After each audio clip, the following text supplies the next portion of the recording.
Aujourd'hui, à votre émission L'art de l'organisation, on s'organise pour faire du camping sauvage, c'est-à-dire avec notre tente et sans électricité.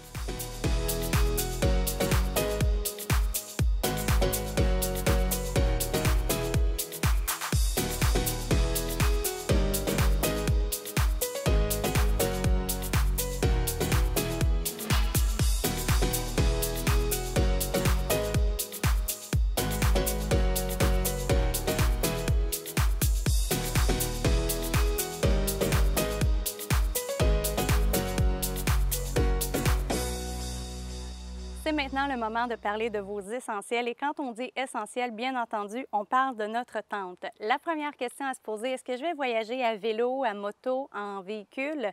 Ça va venir faire une différence quant au poids et à la dimension de la tente que je vais choisir. Également, combien de personnes vont dormir dans cette tente-là? Ça aussi, ça va venir influencer. Et finalement, quelle est la grandeur physique des gens qui dorment dans la tente? Celle qui est derrière moi, pour une personne de 6 pieds 2, on a déjà testé, ça ne fonctionne pas, la tête et les pieds touchent, ce qui fait que c'est toujours mouillé pendant la nuit et on n'a pas envie de ça. Bien entendu, quand on achète notre tente, il faut aussi imperméabiliser les coutures. C'est quelque chose à quoi on ne pense pas. Il se vend un produit spécial pour ça et il faut le faire. Le deuxième élément, ça va être nos sacs de couchage.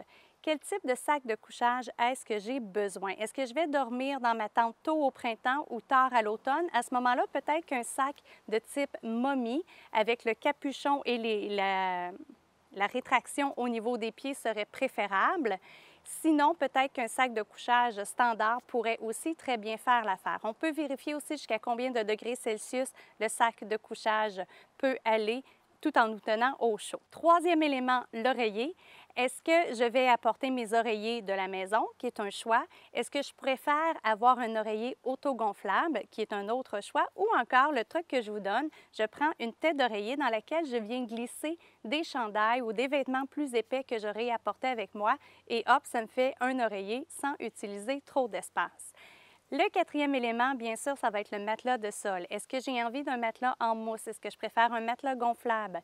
L'option du matelas gonflable peut être intéressante. Par contre, il faut penser à transporter la pompe aussi avec soi. Parlons maintenant des éléments pour manger. Le réchaud au propane peut être une excellente alternative. Bien sûr, il faut penser à avoir sa bonbonne de propane et également une bonbonne supplémentaire pour pouvoir à ce moment-là venir remplacer quand c'est vide. Si on est en camping sauvage dans le bois, on en a besoin. Si on est dans un terrain de camping, souvent il y en a en vente, mais il faut quand même y penser.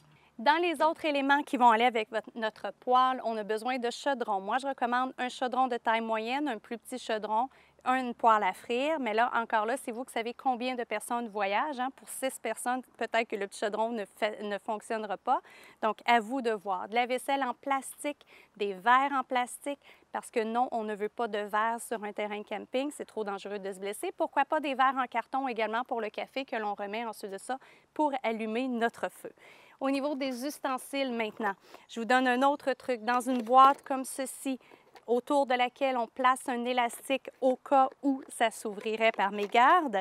On vient y glisser à l'intérieur nos ustensiles, mais aussi notre briquet.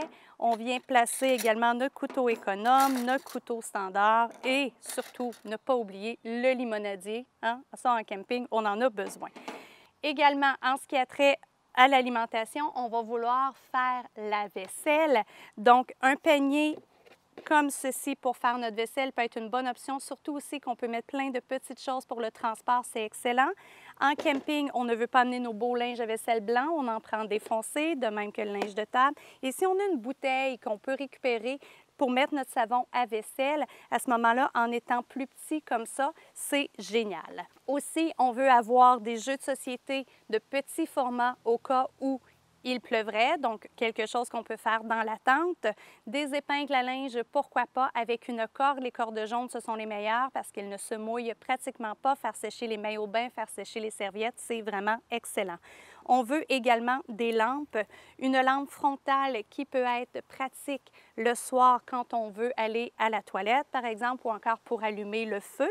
Sinon, une lampe de poche standard à laquelle on a peut-être un crochet pour fixer dans la tente, ce serait encore mieux à ce moment-là. Le chasse-moustique sera autre chose à se procurer avec plus ou moins de DEET selon l'âge des personnes qui vont le porter. Peut-être aussi voulons-nous un petit balai pour balayer notre tente avant de repartir. Vraiment, c'est l'idéal parce qu'à ce moment-là, notre tente est propre, on la roule, on la range et on n'a plus à se casser la tête. Pour les soirées fraîches, on va vouloir penser à apporter une couverture chaude. Parallèlement à ça, si on veut se faire un feu, on veut amener du papier journal parce que très souvent, il n'y en a pas dans les campings. Il faut se procurer le nôtre. Du bois d'allumage. Peut-être qu'on réussira à ramasser quelques petites brindilles, mais il est possible aussi qu'il y ait d'autres personnes qui aient déjà ramassé les brindilles, donc on ne sera pas capable de se faire un feu. Donc, toujours pratique. Et le briquet, comme je vous disais tout à l'heure. Apporter des petits plats pour les restes. C'est toujours quelque chose qui peut être merveilleux et des petits contenants qu'on va voir tout à l'heure aussi dans les repas. On veut avoir de la monnaie avec soi, que ce soit pour les douches, pour les laveuses, c'est quelque chose qui est très important. Et finalement, on veut aussi apporter peut-être des sacs à vidange, encore là, pour protéger l'environnement autour de soi.